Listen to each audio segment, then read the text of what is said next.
So I'll introduce myself and my assistant here, and then kind of give you a little background about me. My name is Harvey Caldwell. I'm the special ed director for Perry County. This is starting my 16th year as special ed director. I'm also the Safe Schools coordinator and textbook coordinator and a bunch of other stuff. So I've been in the district 28 years. This is Lola Taylor. She's kind of my assistant, and she's a consultant. And 25? Yeah, well, I'm 26 years. Starts 26. She's been with me at the office for about 5? Going on 5 years. Yeah. So that's just kind of a little bit of background about us as far as who we are. The next thing is, I want to give you a little bit of background about our district as far as special ed numbers and things like that. So we roughly run, on an average year, about 840 special ed kids in the district in our program. We have 10 units, 7 MSD teachers. We run about 65 teachers and about 65 special ed aides in the district. So that's not counting, we have 2 alternative programs that I'm over. One's the high school and one's K-8. And then, so that's kind of where we're at as far as numbers. Our numbers can fluctuate a little bit up and down based on, from year to year as far as child count. But that's kind of where we're at and what we have as far as our numbers go. So districts in here, so we have Knott is here, right? Yes. We have Floyd, Yes. Fletcher. Anybody from Fletcher? Okay, they're in the library. So everybody's Knott, Floyd, and is that it? Knott, Floyd? Okay. So I know both your directors really well. We often talk. Directors kind of have this close-knit, it's a close-knit group. Anyway, so what they asked us to talk about was the role, I guess, of the paraeducator. And when I talk to you about a role of paraeducator, I'm not saying it's the foundation or the concrete, it's in concrete. This is my idea for our paraeducators in our district and what I expect of them, okay? So,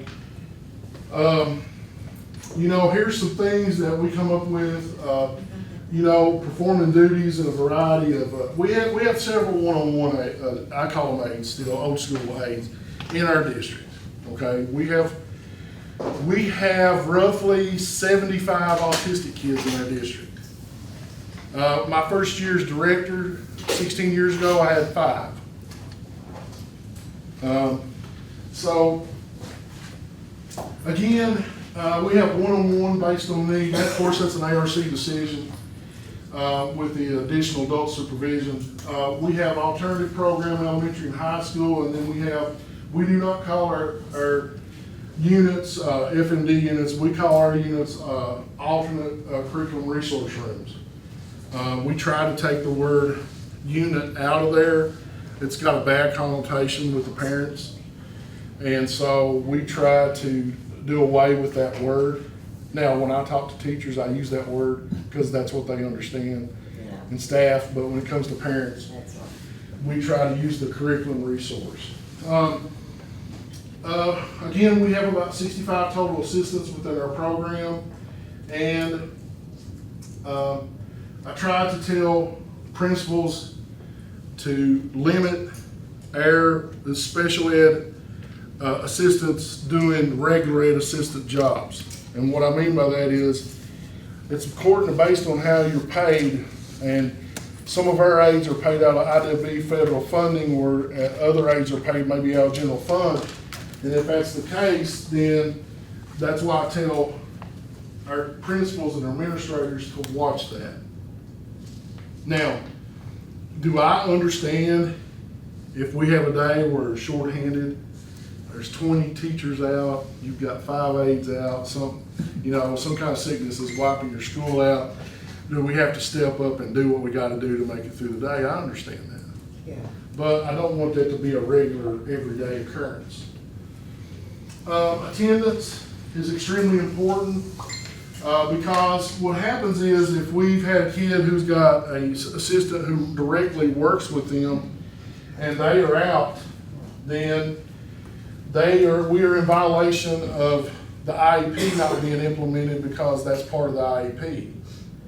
So if the student IEP says that the child has additional adult supervision and that person's not there and we can't get somebody to sub that, then we are in violation of not providing FAPE because that person's not there that day.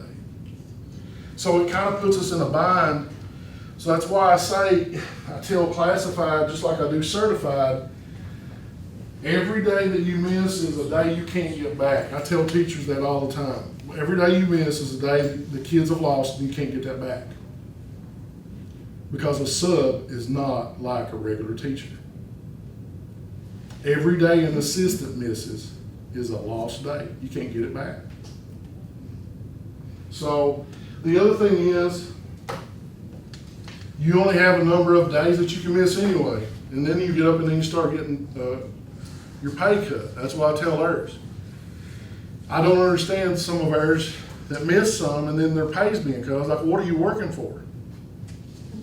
You know, the one thing that we've done here lately is our board has been gracious enough to give our special ed classified assistants a $2 raise. I don't know what else we can do to make it to where people want to come to work. You know, I'm old school. I'm old school. My dad taught me, my parents taught me that when you come to work, you get there 30 minutes early. Exactly. And you work every day. And I've had days where they've had to make me go home because I was sick. And Lola can tell you that. And so you don't miss work. That's just the way I was brought up. These days and times, it's not that way. And so we got to try to get the younger generation who's coming in to start filling vacancies and things like that to understand that attendance at work is important. Because the kids that you work with, again, lose a day. So that's what we try to reiterate to our staff. Another thing that's really important is confidentiality. You know, I tell our classified, there should be no discussions of that kind of information outside the school setting.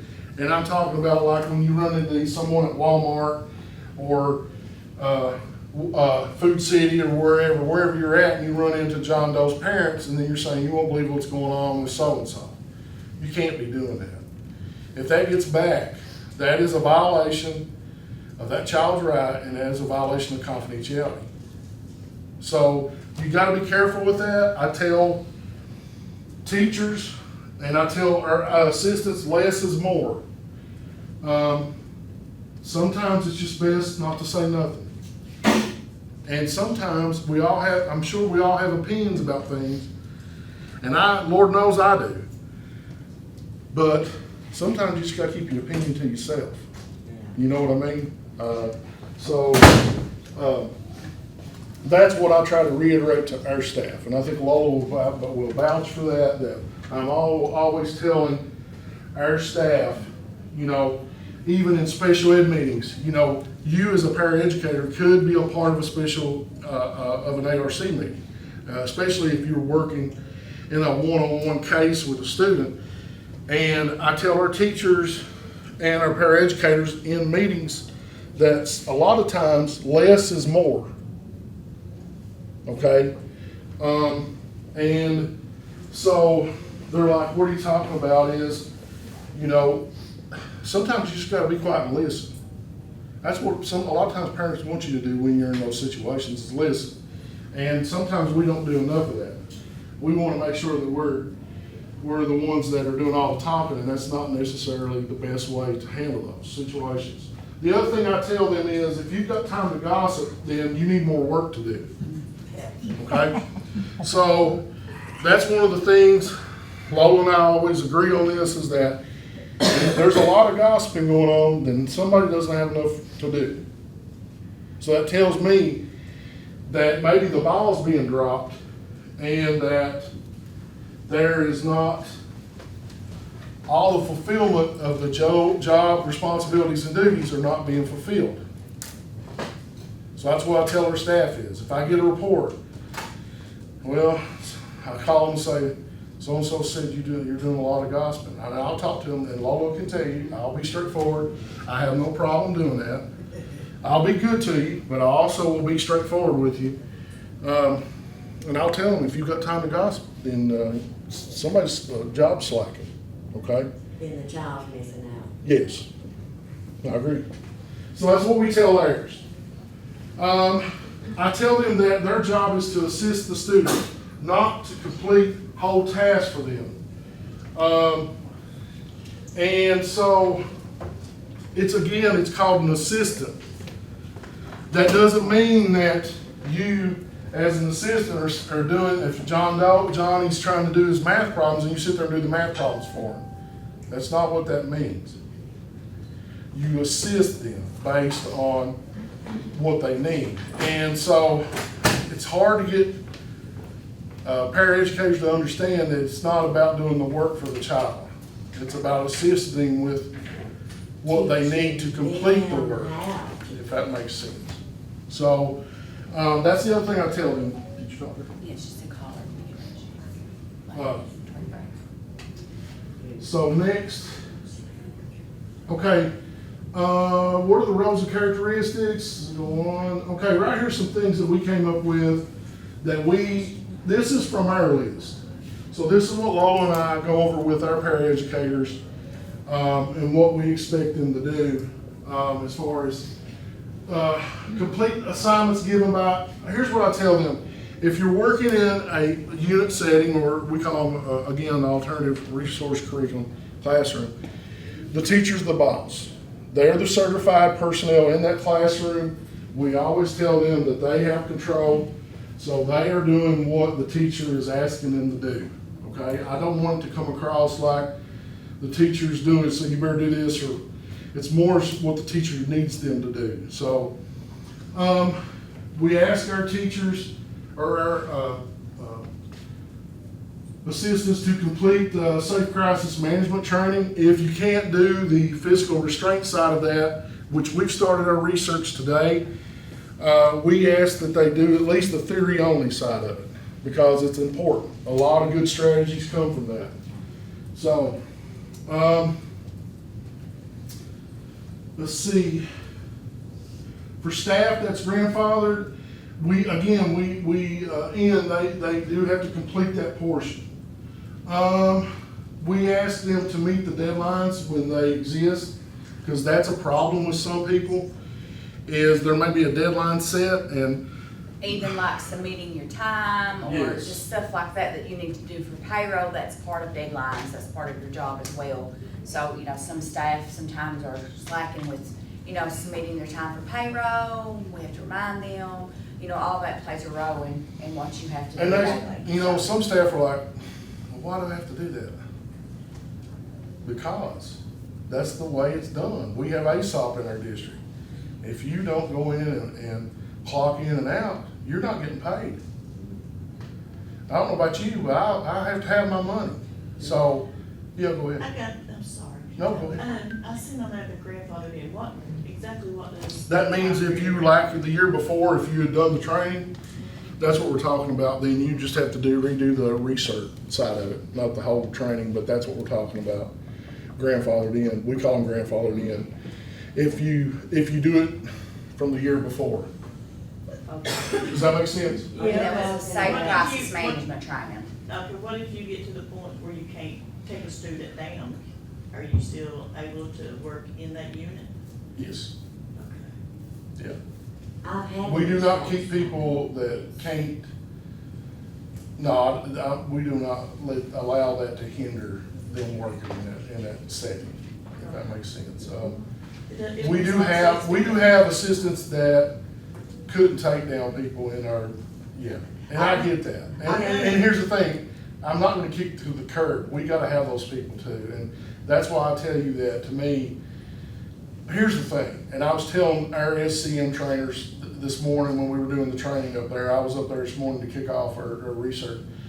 Our goal is to not to get to the restraints itself.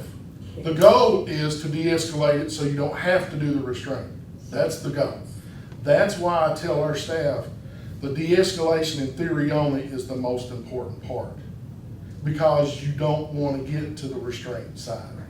So that's why I say, even if you can't do the physical restraint and you have a limitation that allows you not to be able to do that, you still can do the theory only, Right. okay? They always told you, don't need to do it If you if have you can't restrain. yeah. We Yeah. have people, Actually, we have like some schools that done the whole staff, theory only with their whole Staff. staff. And they don't have like the specialized Well, see, units I've or been anything doing like it that, every because it's year, really good restraint training and techniques. stuff, but this year, my knee. no, I know. You gotta, okay, you gotta remember, I can't do it. The year before, I slipped and wet grass in my yard and tore both of these tendons in two. I had to learn to walk again. I was in the hospital for 3 months. So I know what you're talking about. So I have physical limitations that I have now that I never had before. But what I'm saying is with our staff, we keep track and we have everybody that can do the theory only. Even all staff, we have a couple of schools that have all their staff trained in the theory only. I think that'd be a good idea to email the schools or superintendents to let them know that people still need to attend it, whether they can do the Yeah. actual. To us, it's important because, like I said, it's de-escalation techniques, of strategies that Now, can help. every us. school district's different.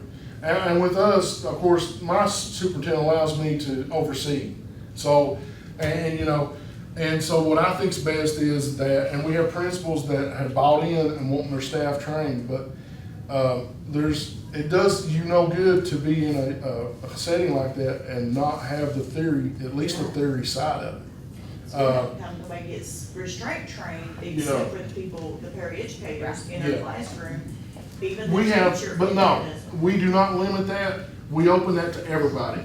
The theory only, we train regular ed, special ed, it does not matter. Classified, certified, most of our principals get, Administrators. most of our already. principals get trained.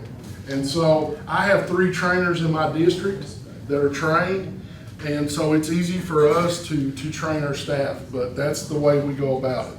And actually, me and Mr. Caldwell, we kept our restraint Yeah, we training up except for the past couple of years, and we've not. Yeah, and I But can't we do it. even I went can't through do the it. training and But kept now, it going. we sit in on the training, so we Uh-huh. know what's going on. I host the trainers training. JKM comes to Perry County, and all your district trainers come here. I host that. So, we're big on SCM and everything. We're big on that, and we feel like it's very important to our staff. So your restraint trainer told us that if we couldn't go down, that we didn't need to be there. Yeah. Well, I guess everybody's different. We put on the certificate, on the back, you can mark what a participant can and cannot do. So, and if you get in a situation to where they're faced with that, then you just gotta make sure that you don't go beyond what your limitation says on your certificate. Right. Okay? That's the way we go about it. Now, what district you from? Floyd County. Yeah, I'm not gonna call Cinda and tell her shit. I mean, I'm just telling you what we work with This and is what how we we do it. This I is mean, how like we he do it. said, every district's different. So, but my thought is you can never not have enough people trained That's on right. strategies to de-escalate situations. That's the way I look at it. So, if a principal calls me and says, I want to train my whole staff on the de-escalation, then we're gonna allow them to do it. That's just a benefit. Because at least they take, Yeah, well, I told them this morning, here's what you gotta think about. I've had to stop. When it comes to SCM is, I told them up there this morning in the training that,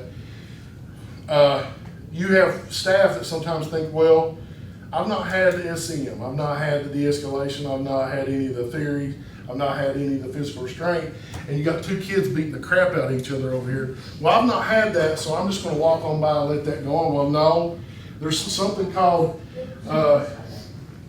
liability.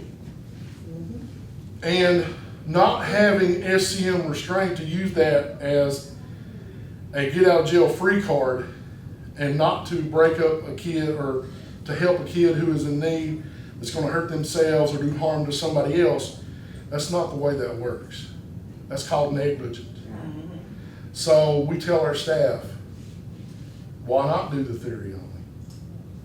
See, I wish they would let us do it because I don't restrain. So they told me there's no reason for me to even go to any of the training. I've never had those trainings. Yeah. Yeah, Um, we have all of our unit staff go, and if they can't do the physical, then they get the theory. yeah, they tell us Yeah. there's no reason for it. So we've done that for years. That's the way I've always done it, because I feel like when it comes to legalities, and it's my job to make sure that we stay legal, that's the best way to do that, if that I makes think it's sense. a good idea myself. Yeah, Okay. so, look, you can say, well, this is the way Harvey does it in Perry, he said, so I have no problem with you telling Cindy that. I don't want to tell her, hey, this is the way you should do it. No, I'm not gonna do that, but you can say, hey, he done it, and this is what he does with his, so.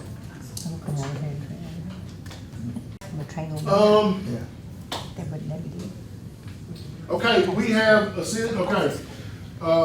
we have staff too, or paraeducators that assist with medical issues. And if we have staff that need additional training on that, then we of course pay them to do that.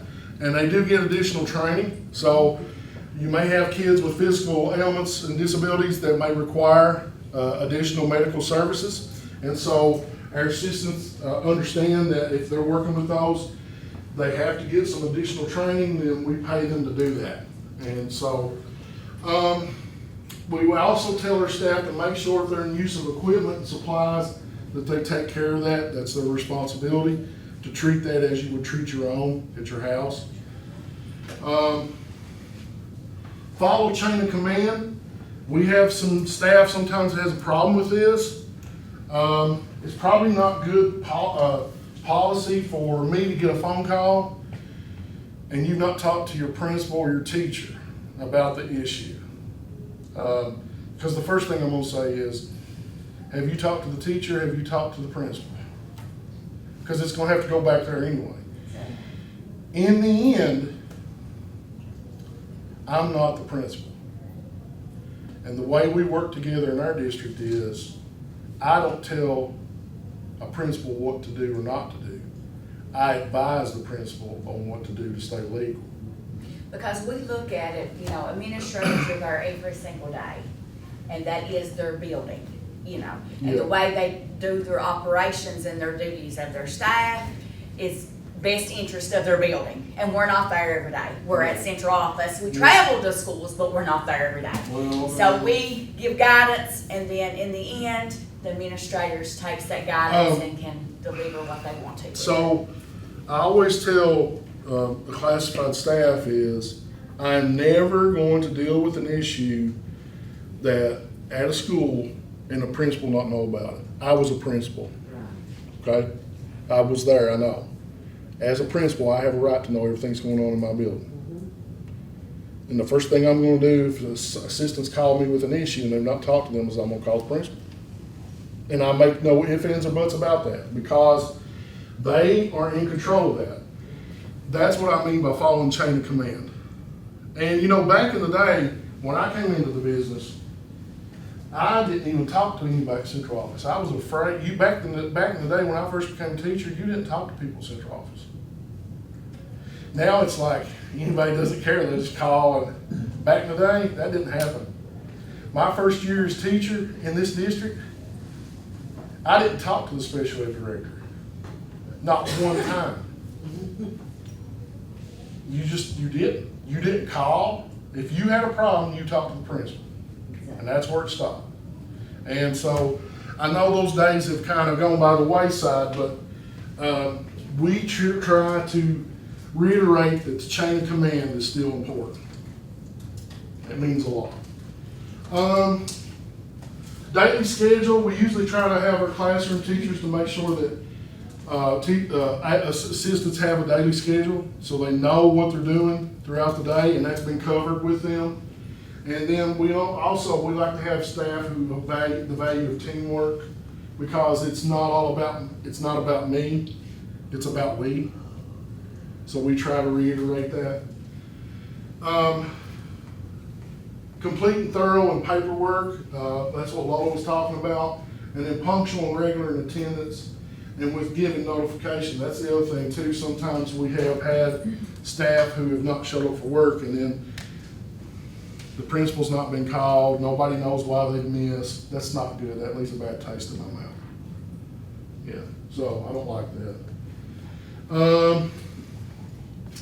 Operates within our policy guidelines and deals tactfully with coworkers. We try to avoid, getting into arguments with staff, other staff. That's not good. We don't like that. We want somebody dependable and approaches assignments in a positive manner. And controlling student behavior effectively. In other words, not letting the kids do what they want to do all the time. I know it's tough. I understand it. The kids that we're dealing with now is totally different than the kids we were dealing with before the pandemic or before the floods. So I understand that. It's tough. Listens to and accepts instructions. Look, we all have a boss. I have a boss. My dad raised me that you do what your boss says. You may not agree with everything your boss tells you, but if you've got a job and you want to continue to work, you do what your boss tells you to do. Because anything you do at life, you're going to have a boss, unless you own your own business. And then if you're married, your wife's going to be your boss. Well, not necessarily. Does routine work without instructions? In other words, if I tell our staff, if we have a teacher who gets sick and has to miss, and I have some classified staff, I call them, or assistants, that I can say they could be the teacher in that classroom, because if the teacher misses, they continue with the routine and they know exactly what to do, when to do it, and how to do it, and it just runs like clockwork. So, let me ask you a question on that.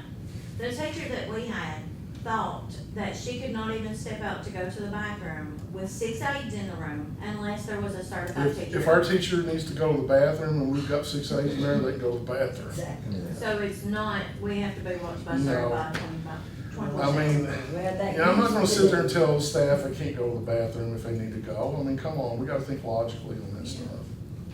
Yeah, I mean, it don't take a rocket scientist to figure.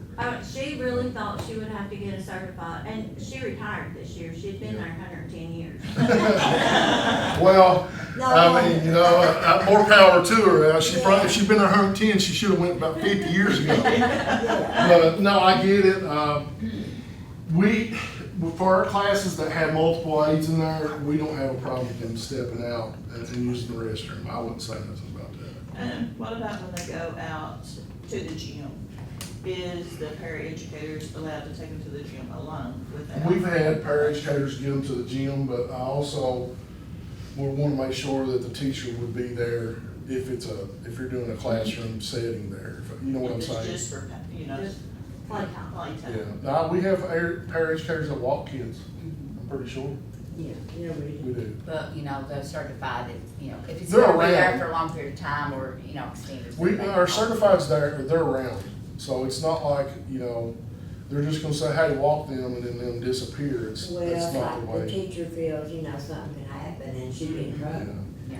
A lot of our teachers though will go with them when they walk because that's just Yeah. they know it's their job. Right. We don't have to deal with that a whole lot. No, then we do have some, students that transition to classes and, the aide will walk them to their Yeah. classroom and So, stay in there sometimes. So the teacher can't be Yeah. everywhere. The So teacher we- has to be in the we classroom, have- We obviously. so. have the trust with our classified staff that they will make sure that the kid gets to and from where they need to go safely. So we do. So, no, our teachers don't have to go everywhere. If that makes, did that answer your question? It does, because I feel like if you've got 6 adults and they can't watch them kids, they Something wrong. send them Something home. wrong, Find yeah. somebody else. We have in our alternative school, in our elementary, we have 2 teachers and 1 aide in there. And my sentiments, even if one of those teachers is out, I always tell Lola, if we've got 2 or 3 kids in there, if we've got 2 adults in there and they can't watch 3 kids, we've got an issue. You know, I mean, Yeah. so I say it to Lola. Confidentiality is a must. I put that in big letters. It is. Okay, it's a must. All right. And then educational talk with parents, you leave that to the teacher. We have some aides that will get overzealous and they'll want to inform a parent of something, and then it causes an issue. And the first thing I say is that, why didn't the teacher do that? And then the aide's going, that's the teacher's job. Everybody I tell teachers this too, know your role. Stay in your lane. And I tell teachers when they want to go over principal's head, stay in your lane. Principal's boss. Sometimes staff don't like to hear that, but that's the truth. So that's what I mean by that is. All right, so next is focus, working as a team. We always tell them that working as a team is the most important thing to best serve our students. And then we commenting, the most important thing is servicing the students. That's the most important thing. At the end of the day, it's not about whether you're happy, whether I'm happy, whether the teacher's happy. It's about, is the student getting serviced as they should. So that's what I tell her. Some qualities of a good team, I wanted to go over these just real quick, is good communication, trust. You gotta have trust. It's gonna be hard. Sorry.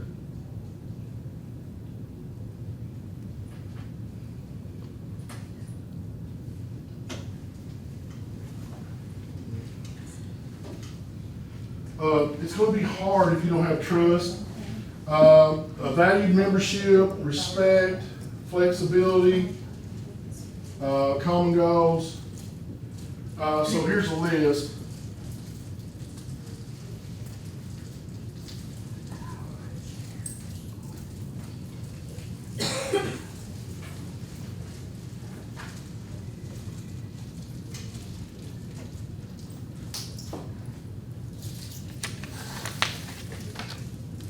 Sorry.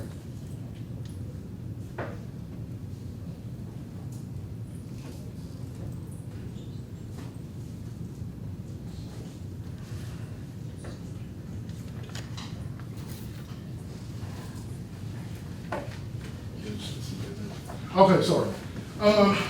So, sense of humor, non-judgmental, and then listens. So that's just some of the qualities of a good team. Is that it? Okay, defining roles, knowing what's your job and what's not your job. Okay? That's the thing. Remember I said stay in your lane, knowing your role, that's the same thing. You know, hey, did you know that she's not doing her job? You know, start talking to other staff. I'm just using it as an example, okay? She looked at me like I went. She was like, wait a minute here. Yeah, good, you're probably right. So I'm over here talking, me and her or your colleague, and she's not, she's just lazy. I don't know. You know, that's how things like that get started, okay? So that is not her job. I don't know which one you freaked out the most, her or her. But anyway. It's not my job. It's not your job if somebody's not doing their job. That in turn goes into the teacher, to principal. There's people there for that. They have those titles. That's what we tell our staff. You're not the boss. You're not in the boss's role. And so, again, that goes, these two go hand in hand. What's not my job? And then Whose job is it? Okay, so, and here's the thing about that. That irks me. Whose job is it? Because Lola can tell you, since she's got to work with me at the office, I get a lot of jobs at the office that are not my job. I guess what I do? I do them, okay? I can't stand that, well, that's not my job, I'm not doing that. No, I don't like that attitude. I don't like that at all. It's everybody's job. If somebody's absent, somebody's sick, somebody's gotta step in and pick up. And so, next man up is that's my thing, next man up.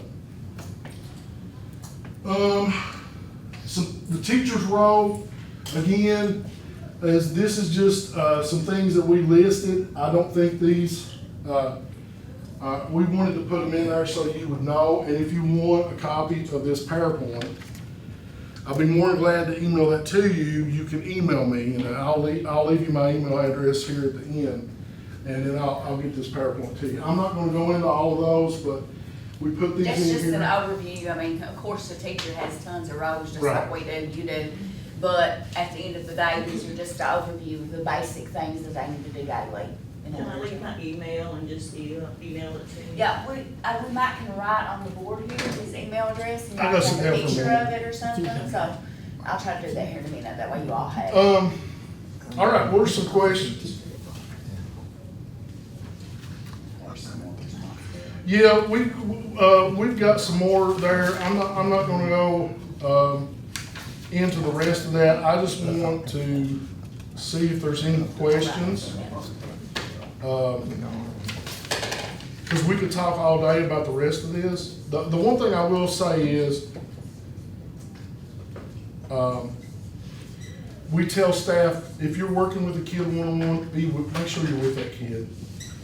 Don't be in the lounge drinking coffee and somebody left all alone and then something happened and then they say, well, where was so-and-so? Ain't they supposed to be working with this kid? And then now we've got issues to deal with.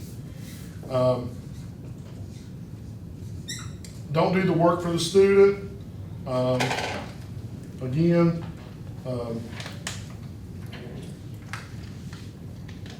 this one's a tough one because I just did it.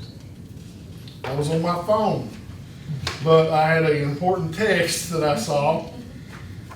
Limit your phone access during your work time because, again, and I understand it, this was one of the best things ever created, but it was one of the worst things that was ever created. There's days I wish I could take this and throw it in that river over there. Me too. Because there's days where that thing just never, it won't stop, it won't shut up. But try to limit that as much as you can, is what I tell our staff. Now, I know there's emergencies and stuff gonna pop up, and I understand that. And I understand that these days and times, everybody's gotta have this. I just think that the worst thing that ever happened was the fact that we do not, in eastern Kentucky, have balls to tell the kids they cannot have their phones in the classroom. Yeah, well, it's funny you mention that because I saw on the news, I think it was yesterday, that a school in Alabama is doing away with hoodies, Crocs, a bunch of other clothing. We can order those online. And some things like that, and I thought, well, that's a bold move It is. these days and times, but And you're what high right. school are you at? I went to Massachusetts, but now Oh, we Massachusetts. can, I work in Floyd County. Oh, okay, but at Massachusetts, you couldn't wear those? Yeah, there was like no, Yeah. no Crocs, cause you could like slip and stuff, and then like no hoodies, cause then Now, kids my were just. son, they made an exception with him to wearing hoodies because he was very self-confident. He was a little guy, he had alopecia, he had no hair, Yeah. and he stood Well, I out. mean, there's always gonna be some situations Yeah. where there could be exceptions, but, I do agree with you that it's like kids can't function if they don't have this in their hand. And, I turned out pretty good and I never had a phone when I was young. I think, I'm not, I'm bald and fat, but I turned out, otherwise I turned out great.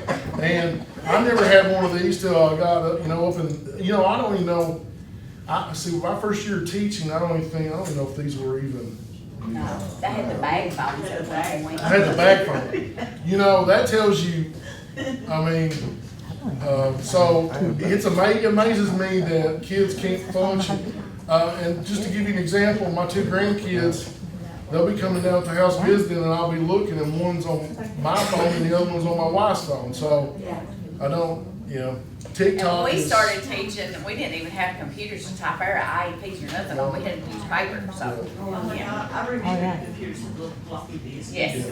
So, give me some questions, go ahead. What's some advice you have for a paraeducator who might be assigned one-on-one to a child, but due to staff restraints is tasked with like running let's say like a small group learning style, like learning Well, situation with multiple kids? the first thing I would say on that is, and I tell parents and assistants and principals and teachers alike, an assistant can work with multiple kids, all right? First and foremost. Now, our parents get in their head that they've got to have that one-on-one, but if the schedules work creatively, you can have it to where an aide, you may have multiple kids needing assistance, but one aide can service all of the kids within the same setting. So that's the one thing is you kind of got to be creative. My advice is that if it's in the same grade level, then that kid becomes a part of that group, and then you work with multiple, you work with Is the those kid in the kids. same grade level as your, Yes, they're Small all like at group. the same like small table. I just Yeah. didn't know like where it says in his IEP like one-on-one, like cause I do like have to leave sometimes. As long as he's there and he's getting service from you, I think you would be covered. and then if you're gone, someone else is providing that one-on-one, then you would be covered. Okay. So what do you do if you have children that can't function without a device and they're required to do like actual work? On the device? Yes. What, such as what device? Like either a phone or a ViewSonic board? Then the first thing that we do is, the first thing that we require to do is, we have an ARC meeting, and we do a technology assessment to determine what technology is needed for that kid, okay? And then once it's determined, then the second thing we do is, and everybody agrees that that device is needed, then we look at whether we can build Medicaid services for that to determine where we're gonna pay for that from. I've never said no, and although In the I think IEP, it needs to be in the Yes. ARC meeting and put in the IEP. and I will And that device never, will be I will utilized. never, Yep. I've never said no to a device that the ARC has determined that is a major need for a student So to if you have a function. student that won't do paperwork and the only way you can get them to do an actual math problem is to lay a phone beside it. Not because they wanna do it, but it's like they have to have. Then I paperwork. would continue to do that. Okay. I don't see a problem with that. I mean, because again, you gotta remember, special education is individualized. Call them and see what's going on. It's not about the group, it's about, the IEP is individualized, so what can you do for the individual student, okay? So, if that kid has to have that phone, you may wanna make some notations in the IEP of why and what it's used for, Because okay? if you take that device, you know. Oh, I know, even we got if you autistic kids that can't function without certain devices, and I understand that, so. No, I mean, you don't, look, I didn't say that you do, the phone is useful if it's used the right way, okay? And so, if a kid's gotta have it, it's gotta have it. It's just gotta make sure that it's documented and that the ARC has made the decision that the kid will utilize that device and what they're utilizing it for. But normally at school, they've got them texting each other and carrying on and, you Yeah. know, causing trouble, and that shouldn't happen. That's why. Well, they're getting younger and younger now. Well, I was always told as administrator, you fight your battles. And as of right now, if phones are still out in your building, then you're not gonna win that battle. Or so why fight it? So then what you try to do is adjust to it. And then what can you do to minimize that? That's the key is, it's not fighting the battle, but minimizing the use and how can I be creative to do that? So again, it goes back to us having to think outside the box, if that makes sense. Any other questions? Because still got a few minutes. Let me ask you one that don't pertain to me. I'm in high school level, but we're working in an elementary school setting. I'm in a regular classroom with a child. This child in a lower elementary room gets to keep an iPad all day. But his buddy sitting next to him has to write it out. How do you explain to Buddy what his special needs he gets to keep? I mean, what would you do in that situation? Well, the first thing I would say is, you talking about explaining it to the kid or the parents of the kid? No, the other kids in the room. They want one. They want, it's not fair if Johnny has an iPad and I don't. Why does Johnny get an iPad? You gotta be and I careful don't? with that, Right. because confidentiality, you can't say a whole lot, especially to other kids. Especially to go home with mom and dad and they start complaining and mom says, well, why can't Johnny have a tablet or something and my child can't? I would be very selective in what I said, especially to those students, in that, that's a tough one, because they see it as okay for him, but not for I them. would just. Yeah. But, you know, my thing, and my question to you is gonna be, aren't kids utilizing more technology through Chromebooks and stuff in the classroom anyway than they used to? Some are, but I have worked, you know, with the lower elementary, and the little fella I was with was in first grade. It Because- was like they were talking, had to have the iPad. Because if you think about our district, most of our students understand, in those situations. Again, you've gotta be careful. There's not a whole lot you can say, because legally you can't. Yeah. And so,